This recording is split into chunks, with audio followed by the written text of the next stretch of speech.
All right, there we go. And as you will remember, we started a new lecture series last week on political parties for and against democracy.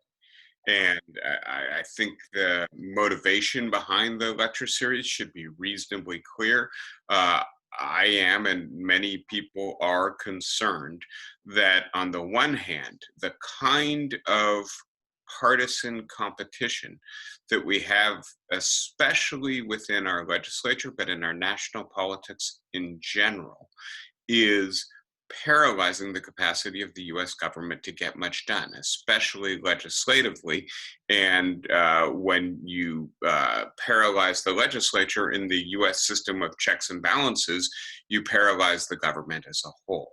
So that's one motivating concern. A second motivating concern is that I believe when parties are for democracy, when they do not prioritize their desire to win office over the need to preserve democratic institutions and norms, democracy in the modern era of representative government tends to function reasonably well, tends to be stable, at least, tends to preserve individual and minority rights.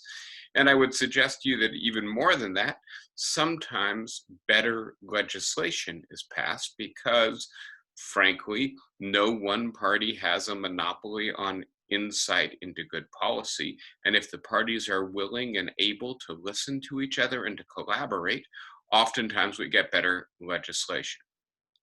Alternatively, when political parties decide to prioritize victory over their commitment to playing by the democratic rules, having a fair competition with the other party, having free, regular, fair elections, respecting the independence of the press and the judiciary, when they stop doing that, the evidence is quite clear that democracy is frequently destabilized and often overthrown. And we are in a historical moment in the United States right now where erosion for support for democracy on the part of at least one of our major parties, the Republicans, seems to be quite evident. And it is worthwhile noting that oftentimes in democratic history, this ends up being reciprocated. And so these are the concerns that lead me then to want to think in terms of philosophy and sociology, political science, and history about parties.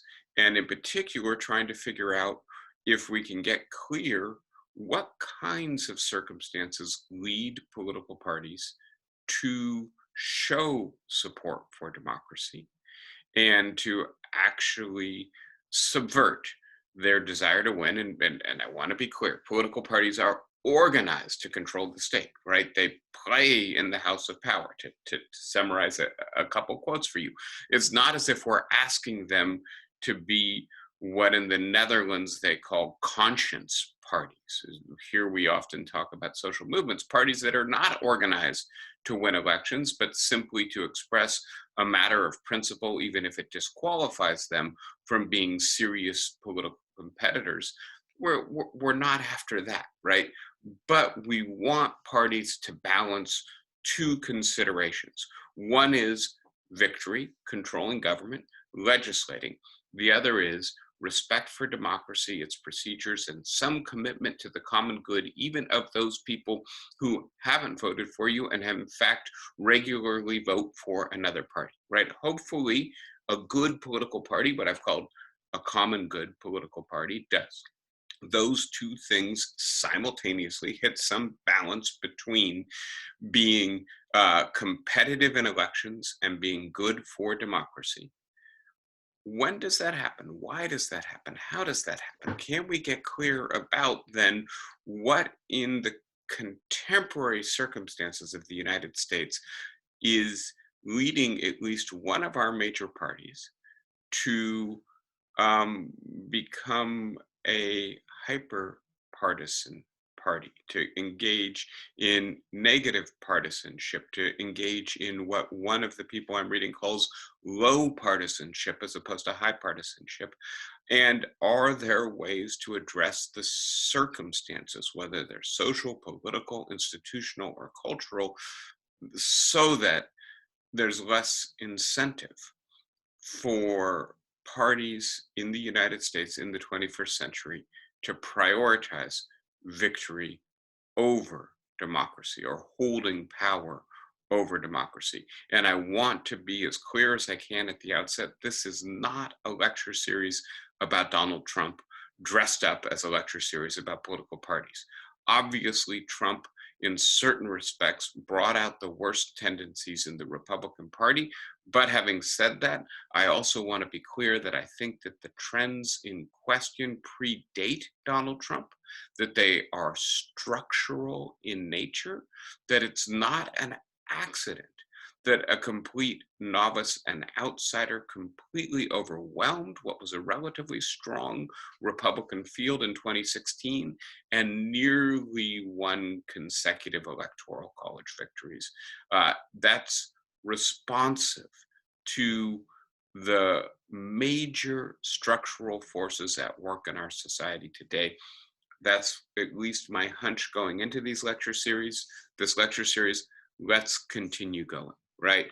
And so today I'm going to talk about idealism and realism about political parties, particularly in 18th century political philosophy, where I'm primarily going to focus on Jean-Jacques Rousseau, and in 20th century social science. Now, as you know, when I'm in these slides, I don't see your faces, and I have started doing some in-person lecturing again, and obviously there's a lot of information that comes just from being able to see your face.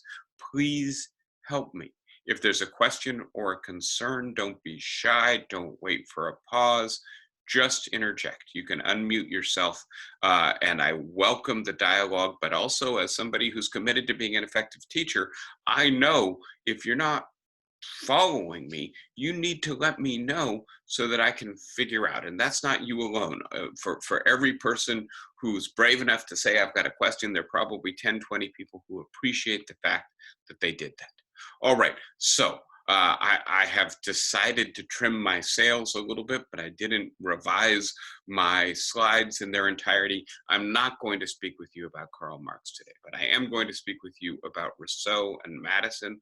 I'll save Marx's ideas for a later lecture where I think we can do something else with Marx as opposed to just treating him as an 18th century philosopher, which of course is the wrong century for Marx. He's 19th century. Before I get into our philosophers, let me provide some overall context. Yeah, tells me how to get in there. It's already. Okay, I think we have muted everyone. It sounds like somebody is having frustration. I'm sorry to hear that. I'm not sure if you can reach out to Amy to see if she can help you. But having said that, I'm going to introduce three variables and then bring it all together in terms of thinking about what we're about to cover. The first is how we think about democracy. And if we think that the only genuine form of democracy is direct participatory democracy, people have to be as they were in Athens and Rome in the same forum at the time the decision is made, then in a sense, we may not need political parties. At least the case for them is less strong. If we think of democracy instead as representative, that is to say, that the primary thing most citizens do is to choose someone to make decisions on their behalf, then the case for political parties grows much stronger because it's very hard for people to just select someone to represent them without the degree of organization and clarity about issues that partisan identity and competition present. Turning now then to parties. And another question here is, are parties inherently elite or oligarchic, right? Do they represent only those who are already high status or wealthy individuals, or do the people who are elevated within parties end up, by being elevated in the party, cut off from their members, occupying a different social position that tends to make them less sympathetic, less responsive to their ordinary members? Or alternatively, are parties not necessarily corrupting institutions? Are they instead various? They're different kinds of political parties, some better and worse. And do they have the potential to be not just the way in which the elites organize and secure the consent of the masses, but a two-way channel for communication in which ordinary people participate in the process of candidate selection and the formation of the policy platform or agenda the party pursues, right? And so that's a different way of thinking about parties. And as you might guess, I'm going to suggest that we probably need primarily representative democracy, and that we should think of parties as both diverse and potentially participatory two-way channels of communication. Um, and then we can get a little bit more specific about the different kinds of parties that people who think about parties are envisioning. One of them is a factional party. And as I said to you last week when we were talking about Thomas Jefferson, who said if he could only get to heaven with a party, he'd rather not go to heaven, right? This really strong mistrust of political parties we see in 18th century political thought. Of course, Thomas Jefferson goes on to found one of the major two political parties that animates early American history. But when we look at Madison, who ultimately ran for the presidency under a partisan banner as well, but in Federalist Number 10, he says, by a faction, and in 18th century parlance, that's equivalent to a party. I understand a number of citizens, whether amounting to a majority or a minority of the whole, who are united and actuated by some common impulse of passion or of interest, adverse, we would say adverse, to the rights of other citizens or to the permanent and aggregate interest of the community, right? And so the idea here is that people would only organize into a party if they had some narrow interest to pursue. If they were pursuing the common good together, then they would instead just act as individuals, because individuals can pursue the common good. But if you want to pursue a particular interest, then you need a cabal, a party, a faction, right? And as opposed to that, there are people who believe, no, actually people do organize political parties because they're interested in an idea of what's good for their society. And they think that the only way to be effective in modern mass representative politics, even if you are motivated, or as Madison would say, actuated by the common good, is to form a political party. So that's one big distinction. Are political parties inherently corrupt, or are they sometimes good? Another distinction is then in the kind of partisanship, or the way in which the party competes to hold power. And the big distinction here is between negative and positive partisanship. And I should point out, I'm presenting these things as if they're dichotomies. I don't think they are. I think they're much better understood as continuums, right, in which you've got fully positive, fully negative partisanship and a lot of territory in between. And the question is really, which pole do you tend towards in different social and political circumstances? Positive partisanship says there's a policy, there's a vision of justice or of this society, there's an agenda that we want to accomplish, and we've put together the right, well-qualified, dynamic, charismatic group of people to accomplish that agenda. Vote for them because they are good, qualified people who are trying to do things that are good for our society.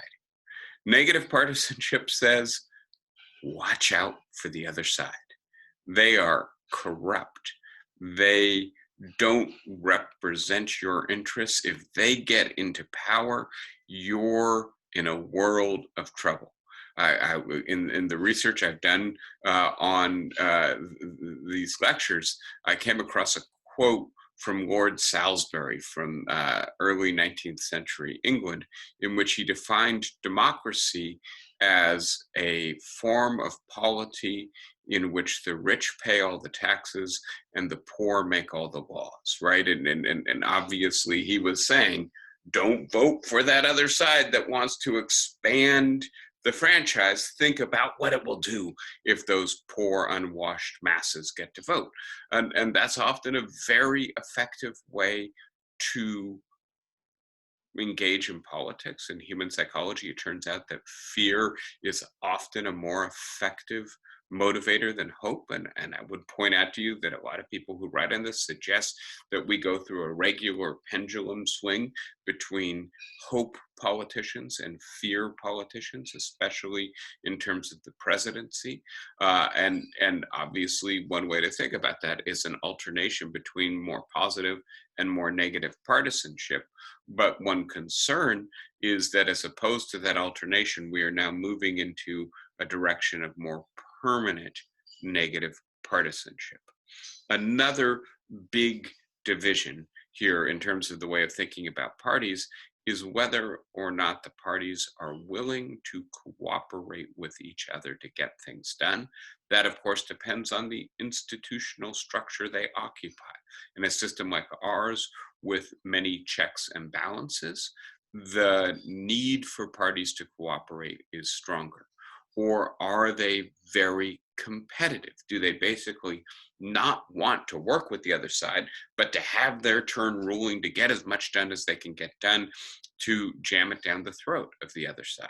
And in a parliamentary system in which there's much less by way of checks and balances or separations of power, that kind of partisanship may succeed.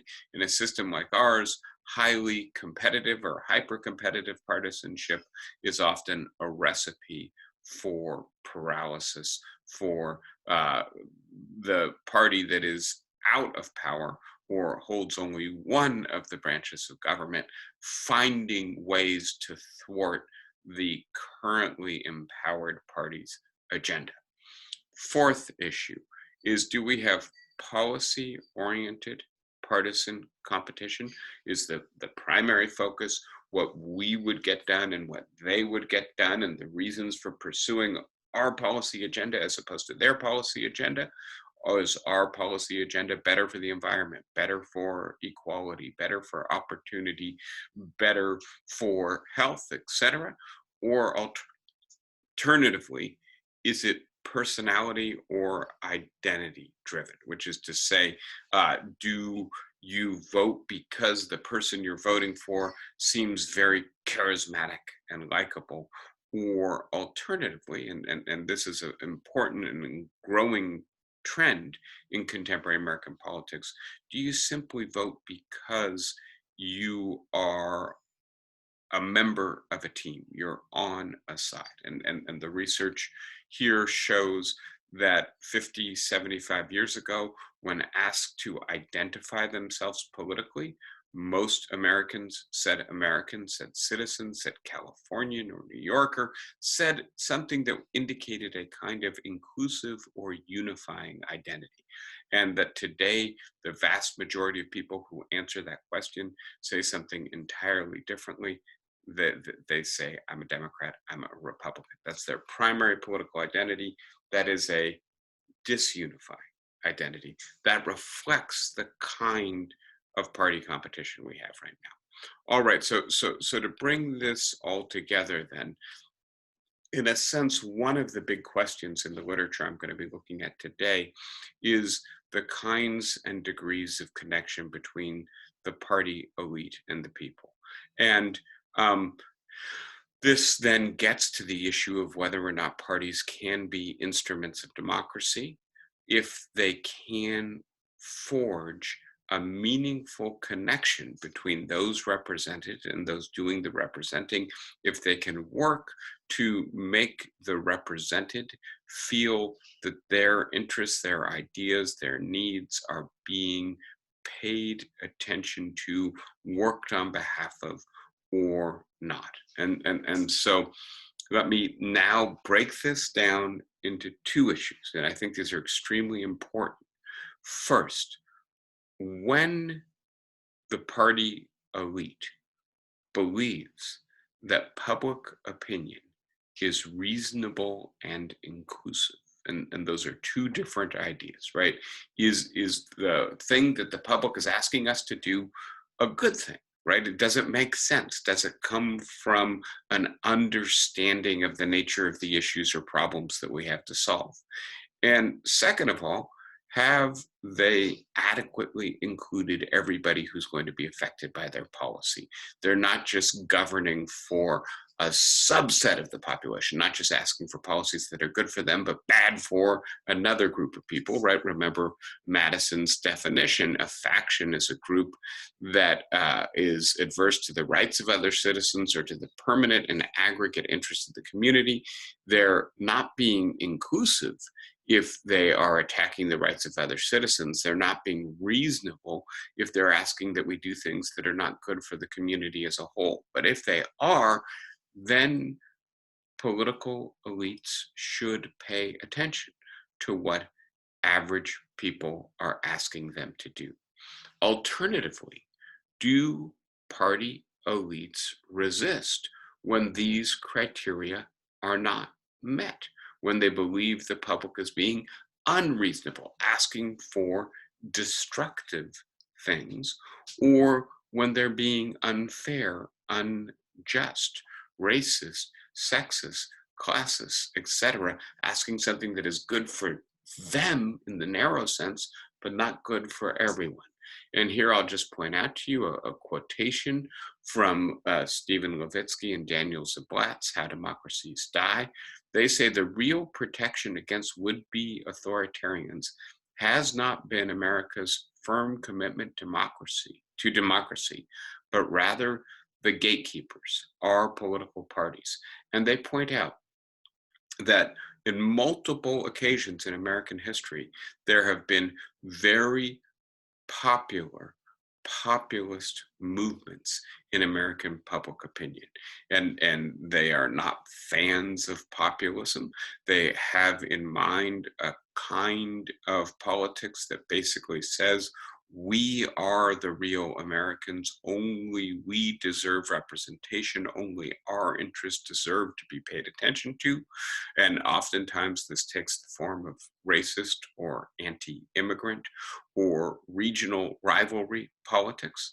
And that what has prevented these moods, these movements in public opinion from bringing to bear really destructive forces in our politics is the political parties who've said, no, that's not a reasonable, inclusive thing to ask. We are not going to represent you on this. And ideally, the political party actually pushes back, right? And so you may be aware that just a few days ago, the CDC and the FDA came to the conclusion that children over 12 should get the vaccine. You're probably also aware that a significant number of parents are fearful that the vaccine may have effects that we don't yet understand on children, for instance, affecting girls' fertility. I want to be clear, the science seems to say that there's no reason for those fears. There's both not a single case of anybody's fertility being interfered with and no credible causal story about how that could occur, and that the people putting that concern out there are people who are doing it without solid scientific background, engaged in populist fear mongering, right? And so what Levitsky and Zablat would say should be happening is that our elites, whether those are scientific elites, medical elites, or political elites, should be educating us, should be telling us that's not a rational fear. And there are a lot of children. Apparently 20% of the cases of COVID are in children, and hundreds of children have died, and schools can't reopen, and kids are suffering unless and until kids get the vaccination. So to educate us, educate the public, because the public sometimes needs education when what we're asking for is irrational, stupid, mean-spirited, unjust, right? So that's the kind of framing set of concerns. Let me now get into the philosophy. And I'm going to start with my old friend, Jean-Jacques Rousseau. And Rousseau starts with an account of the relationship between freedom and political legitimacy. And he starts with individual freedom. So I'm going to start with a quotation from Rousseau from a work before the social contract. And I'm talking like I just assume everybody knows everything there is to know about Rousseau. Jean-Jacques Rousseau, one of the most brilliant polymaths of the 18th century, Genevan originally, when Geneva was its own city-state, but spent most of his life in France, eventually wrote on the social contract, as well as the Emile, which is a book on educational philosophy, as well as the best-selling novel of the 18th century, the Nouvelle Eloise, the New Eloise, one of the most popular and performed operas of the 18th century, one of Mozart's favorite operas, an opera that influenced him a great deal, The Village Soothsayer. Rousseau was also a great memoirist or autobiographer, in many ways responsible for the genesis of the Romantic Revolution. A lot of different things Rousseau did, but among the things he did, he was extremely important in political philosophy. His ideas are widely and I think correctly credited with catalyzing, spurring the French Revolution, and in certain respects directing it in the fairly disastrous direction it ended up going. So with all of that background, now let me get back to what Rousseau says about the relationship between freedom and political legitimacy and justice. He says that nature commands, and this is from the Discourse on the Origin of Inequality, nature commands every animal, and the beast obeys. Man feels the same impetus, but he realizes that he is free to acquiesce or resist, and it is above all in the consciousness of this freedom that the spirituality of his soul is shown. For physics explains in some way the mechanisms of the senses and the formation of ideas, but in the power of willing, or rather of choosing, and in the sentiment of this power, are found the only spiritual acts about which the laws of mechanics explain nothing. Now, I'm going to spend a minute on this passage. I want to illustrate it first in terms of what Rousseau is talking about. And I'm going to use a grown-up example, sexual desire, right? We are, as human beings, the vast majority of us feel sexual desire for people we consider to be attractive, right? Hot, sexy. And we also tend to, many of us, be monogamous, right? And so we find someone, we fall in love with that person, we get married to that person, we take a vow, and that vow indicates fidelity, that we will be committed to that person by not acting on that impetus or impulse to be sexually attracted to other people. After you get married, does that impulse go away? Uh, I will speak for myself, but I imagine this is true for almost all of us. The short answer is no, right? We still feel sexual attraction for other people. But if we are true to our vow, we use our will and our capacity of choice to resist that impulse. And Rousseau says that makes us not merely governed by the laws of mechanics and nature. The impulse is nature speaking. It makes us governed by our higher ideals for ourselves. I'm going to be true to my partner. I'm going to be true to myself. I'm not going to do something that would hurt them. I'm not going to do something that I would ultimately feel that I was a bad person for having done, right?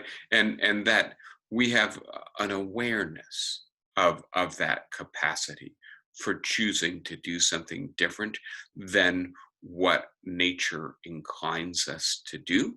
And that awareness is important to what it feels like when we don't do the thing that we think is the wrong or bad thing. It feels like we're under an obligation. We have a duty. I've made a promise. I've said a vow. I'm not going to do otherwise, right? And what Rousseau points out is that if a polity, if a state wants its citizens to obey the law, not merely because if they don't, a policeman is coming with a cudgel or a fine is going to be imposed or you're going to be carted off to jail, but because you feel an internal obligation and duty to obey the law, then you've got to replicate at the social level what it is, right? I've talking in the title here about individual and social freedom and autonomy, what it is we do at an individual level when we make a vow, a promise, set a rule or a principle or a norm for ourselves. And the question then is, how can society harness people's capacity for free choice, make them believe and actually be rational in believing that their reason to obey the law is because it is a law that they have chosen, because it is something that they have given themselves and therefore own, not just an external imposition, something alien that they comply with only because of the threat of coercion or consequences. And so this is the problem of the social contract. Rousseau puts it in the work by that name as follows: find a form of association that defends and protects the persons and goods of each associate with all the common force, and by means of which each one uniting with all, nevertheless obeys only himself and remains as free as before. And that, for Rousseau, is the critical standard by which we need to evaluate democracy. Do we still consider ourselves to be free even when we are governed by law? Can we treat the law as something we have given to ourselves, authored for ourselves, freely consented to, or even more deeply constructed for ourselves? And this is how Rousseau then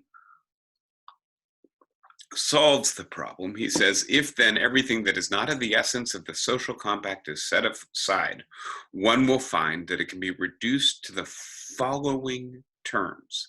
Each of us puts his person and all of his power in common under the direction of the general will, And in a body, we receive each member as an indivisible part of the whole.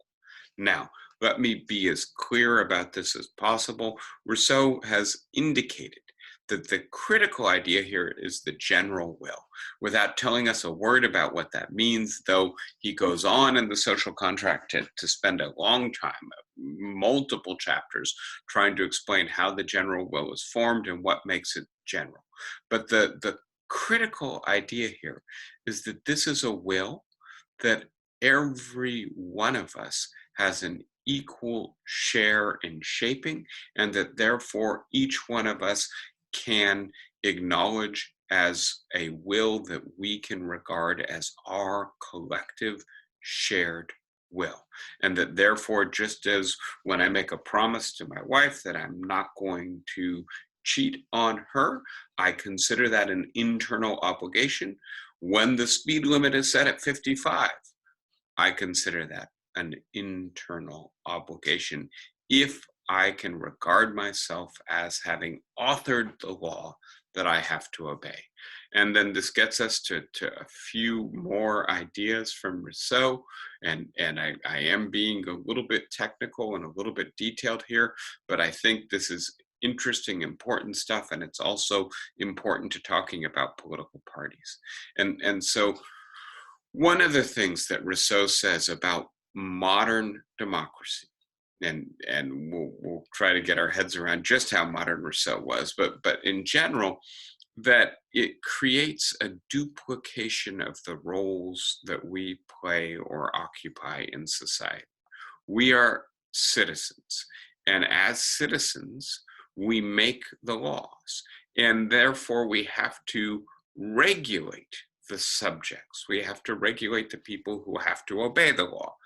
But we ourselves are the subjects of the law.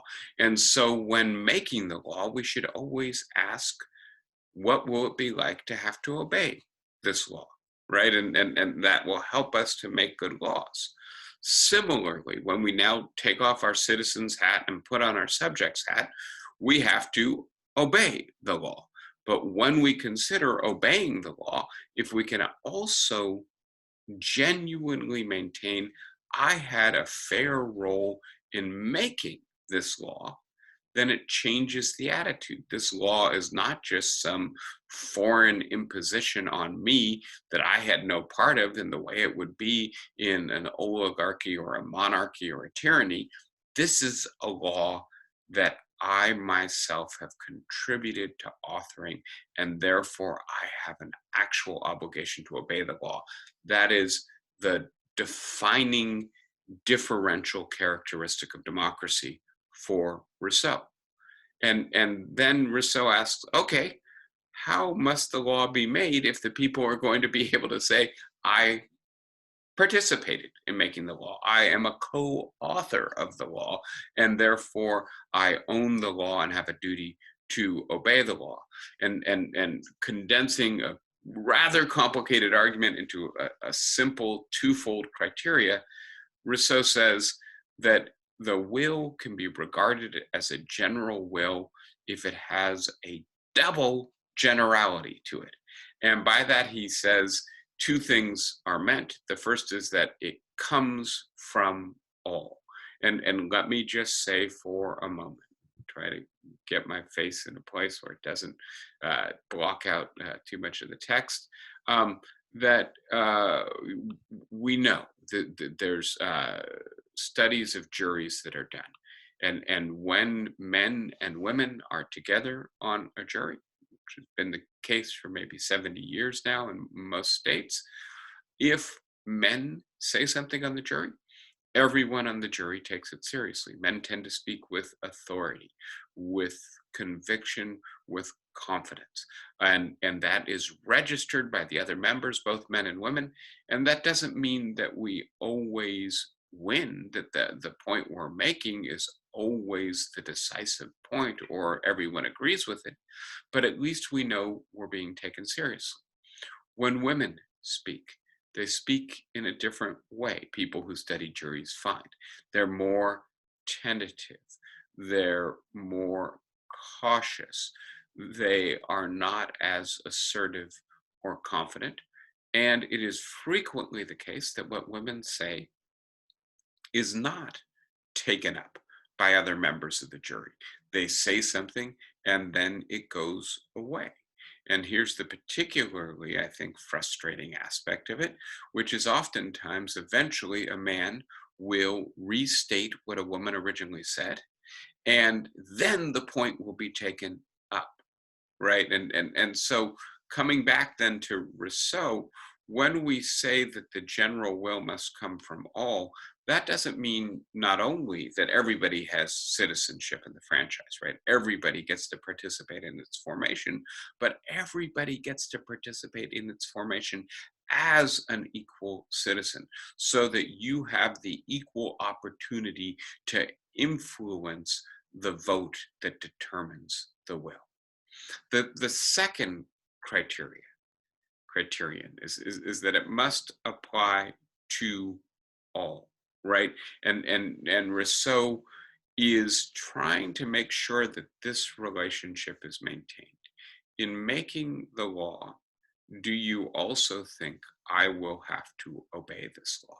And if you think that, then you have a standard of justice. You have a way of making sure that the law is not going to be too burdensome or impose unfair obligations on individuals. If you're making the law for somebody else that you are not going to have to follow, then that standard of equity is no longer there, right? And so only laws that come from all and apply to all, in which all are equally authors of the law and equally subject to the law, count as laws produced by a general will. And that for Rousseau is critical, because in those circumstances, I participated in making the law applies equally to me. You can say the law is mine. I own the law, and therefore I have a duty not just to comply when people are looking or else I'll be punished, but to follow the law even when I could probably get away with breaking it, because it's my law. And I will be a worse person if I don't do what I have said I think is the right thing for all citizens to do. Final thing that Rousseau points out is that this is going to be a lot easier in a society in which there are a lot of shared interests. And so if you think about an individual's overall interests, right, some of those interests are interests that are specific to that individual. Rousseau calls those private interests. And some of those interests are interests that are shared by every individual in your society. And the question of whether or not there are more shared or more private interests is not actually one that's determined in advance. It's determined by the nature of the society you live in. It's also determined by the way in which you frame the issue.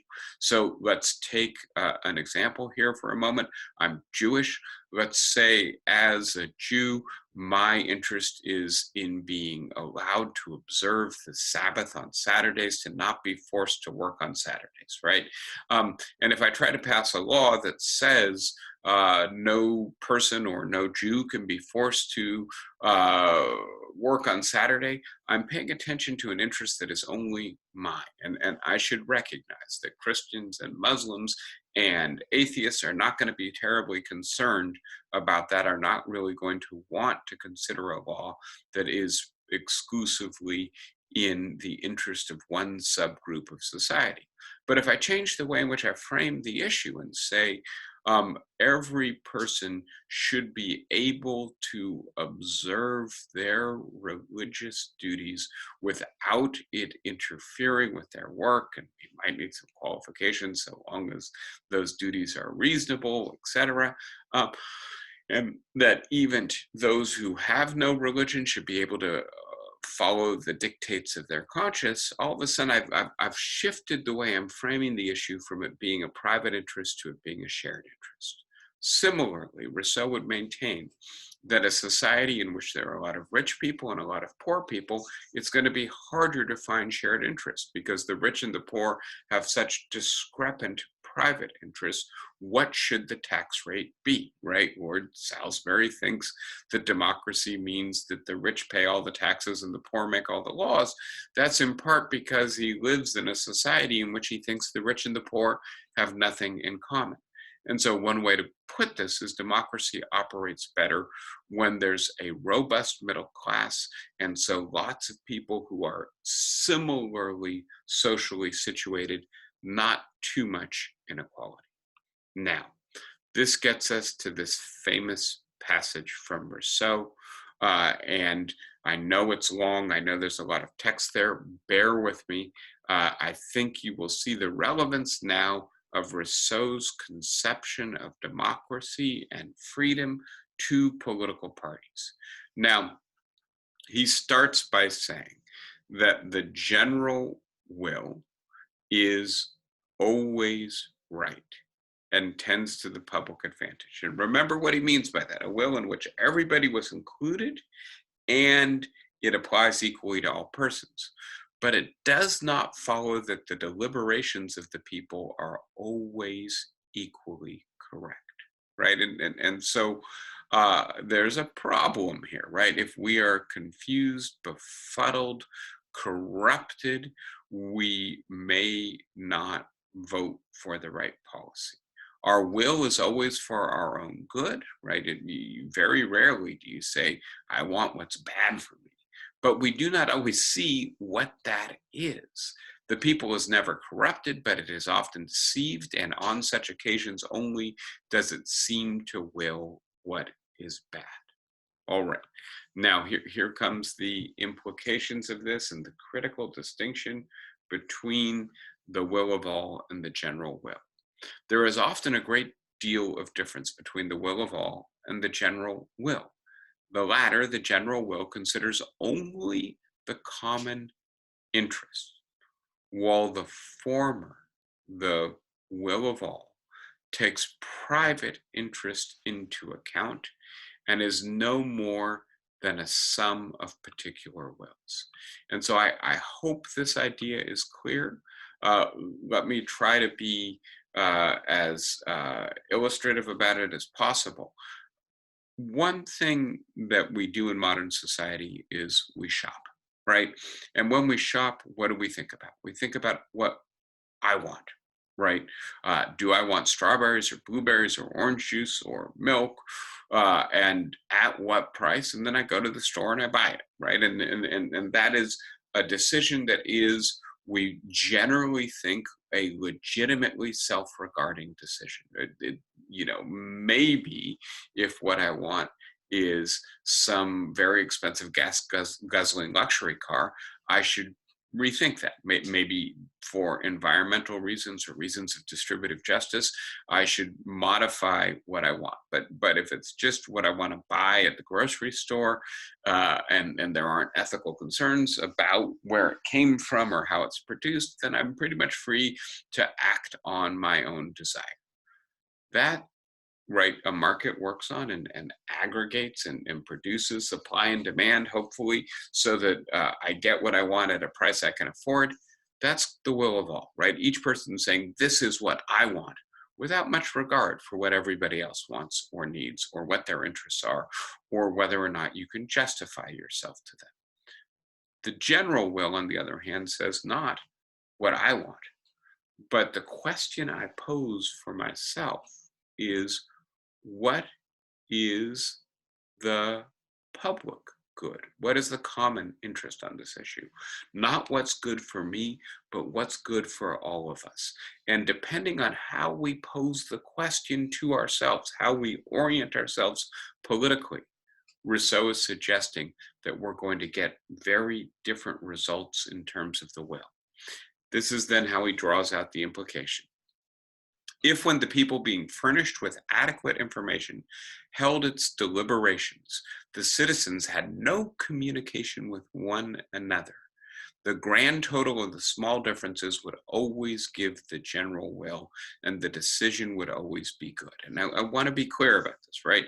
Rousseau is not saying, if we all ask the right question, what's in the common good? What is the public interest in this situation? We're all going to come to the same answer. You may think the speed limit should be 70 because you've got a long commute. I may think the speed limit should be 50 because I'm nervous when I have to drive faster than 50. But if we ask what's in the common good, we might modify our positions a little bit. And then when we vote, our differences may cancel each other out, right? And we'll come to something that is genuinely in the common good. But when factions arise, there's our dirty word of 18th century political vocabulary: factions, parties, right? And partial associations are formed at the expense of the great association that's all of us as citizens. The will of each of these associations becomes general in relation to its members, while it remains particular in relation to the state. It may be then said that there are no longer as many voters as there are men, but only as many as there are associations.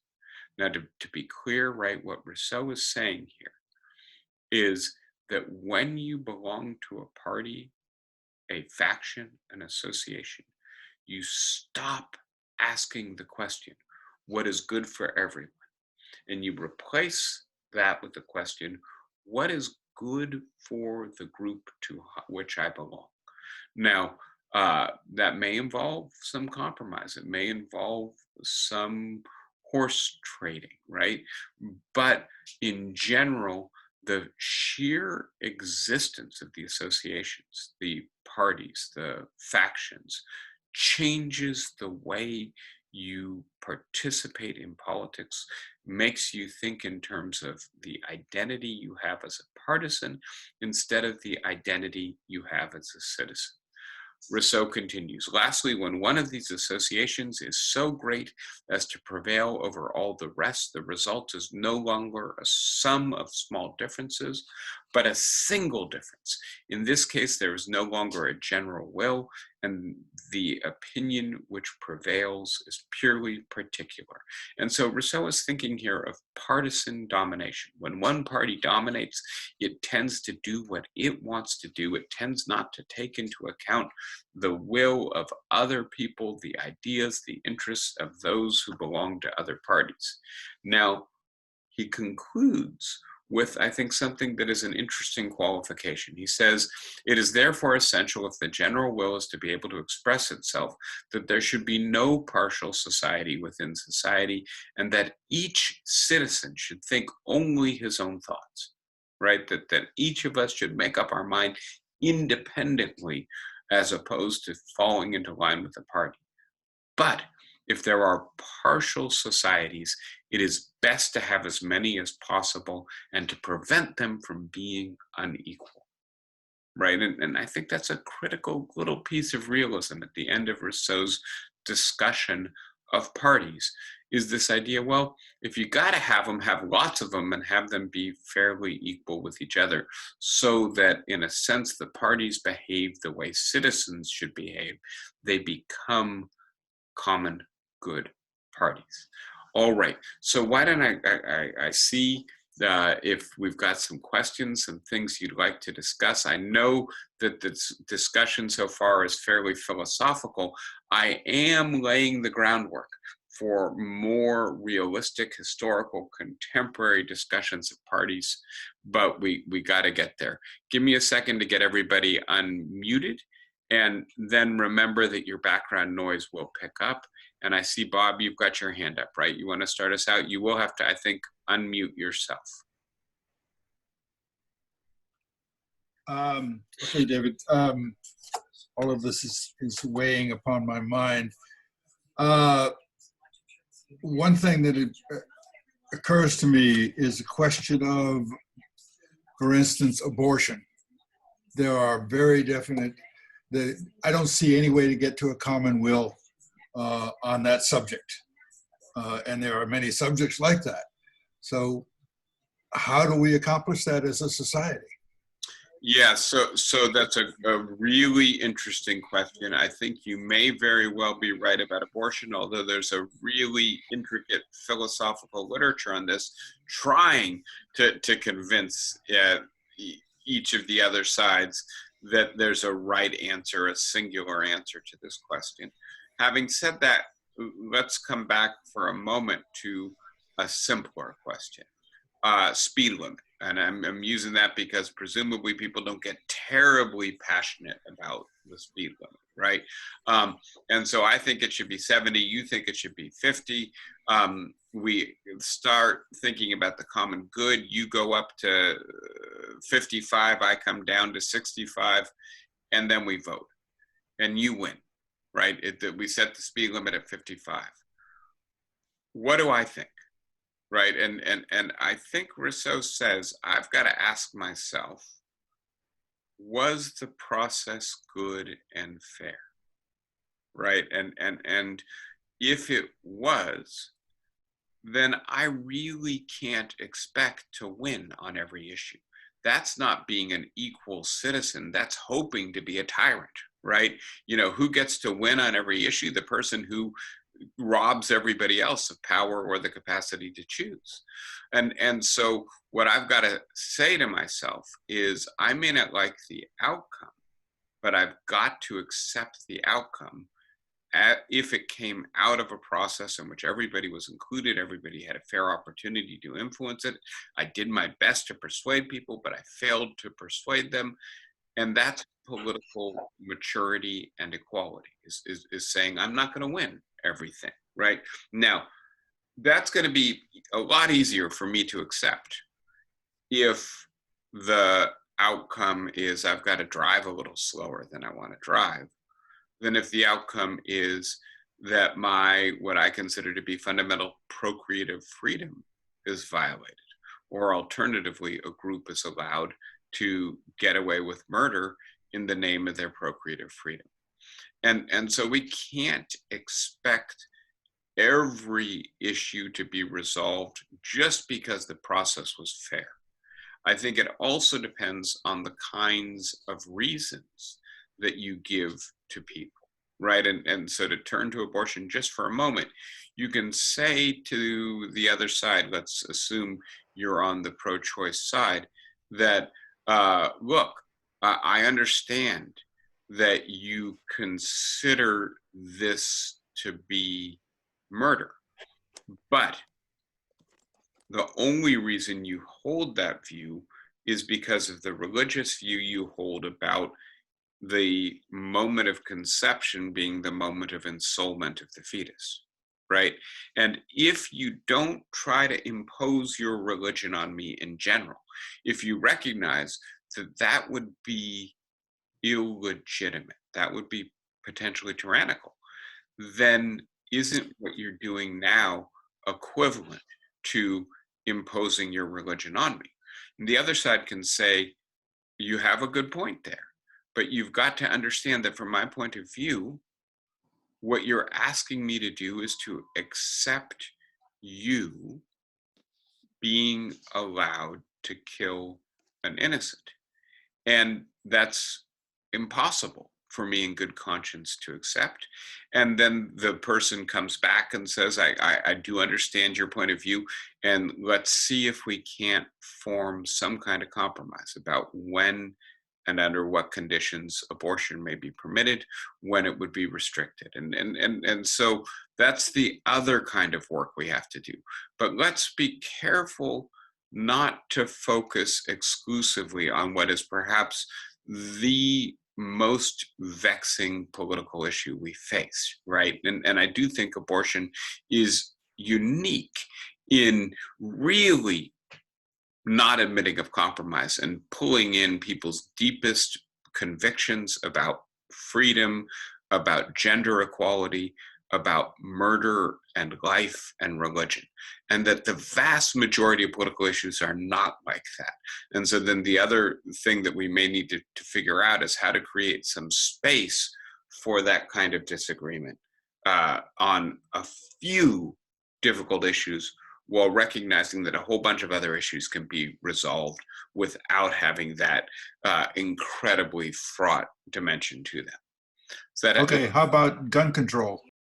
Yeah, I think gun control is not nearly as difficult, right? And I do need to make room for other people to ask questions.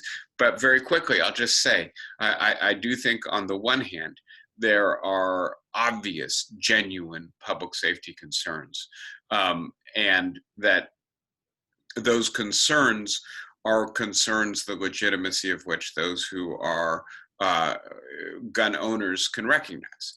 There are also ways in which gun ownership is deeply integrated into the culture of many Americans, right? And I think people who are in favor of gun control need to recognize that.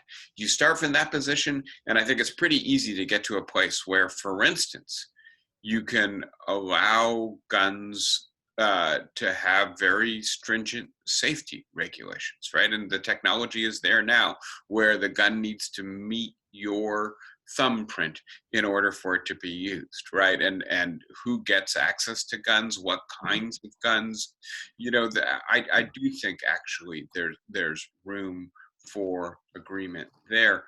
The issue is that this has become a culture war issue. This has become a polarizing issue. More, I think, because I think the NRA and the Republican Party finds it advantageous to polarize around this issue, to sow the seeds of fear that liberals are coming for all of your guns, and that they have no sympathy, no understanding of why you would have guns. But I know, Joan, you had your hand up a minute ago. Is that right? No. Joanne Dykstra, I'm sorry, not Joan Grossman. I was going to respond to the issue of abortion, that there are some issues where each person is to make their own decision, and that's the only way you can go with something like that. You don't force anybody else or allow anybody else to force you. You have to make your own decision, and that's the only way I acceptable. Yeah, and I understand the position. The issue is that the person who is pro-life will say, you're not just making a decision for yourself. You're also making a decision that affects another independent person. And again, I don't want to get into the technical philosophical literature on this. There are these philosophers who come up with these fanciful experiments to try to, thought experiments, to try to get us to think through what it would be like to have your life connected to the life of another person, and what kinds of obligations, if that connection is perhaps involuntary, would that impose. I'm just going to comment very quickly, and I am going to have to go in a minute, on Matt Mitchell saying in the chat box that he always drives over the speed limit, and that he thinks you're actually being hazardous if you drive under the speed limit. First of all, Matt, it's just an example. But second of all, I think you're right. And by the way, the literature that I've read seems to say that it's actually more dangerous. More accidents are caused, at least on the highways, I don't know about on the streets and roads, by people driving under the speed limit, and then by the crazy thing that people who want to be driving faster do to get around the people driving under the speed limit. Having said that, when we pass laws, we often pass laws assuming that there won't be strict compliance. And so I don't know about you. I tend to use cruise control when I'm on long trips, and I tend to set my cruise control around 7 miles over the speed limit. Why do I do that? Because I think, you know, on the one hand, that's safe, assuming the conditions permit it. I don't do that when it's rainy or icy. And on the other hand, I also think that's kind of the tolerated margin of illegality, right? Nobody's really going to pull me over for going 7 miles over the speed limit. The people we got to worry about are the people going 15 miles over the speed limit, 20 miles over the speed limit, or driving crazy and bad. Unless you're black-skinned. That's right. Yeah, exactly. I mean, and if you're black-skinned, or we could maybe multiply the categories here, but obviously driving while black is especially fraught in our historical moment. If you're in a suspect category, then you've got an entirely different set of norms you have to follow. On a less crucial note, though, it is also true that 7 miles above the speed limit is what most people drive. And if you're driving along and you're passing about as many cars as passing you, and both of them are few, then you're both safe and virtuous.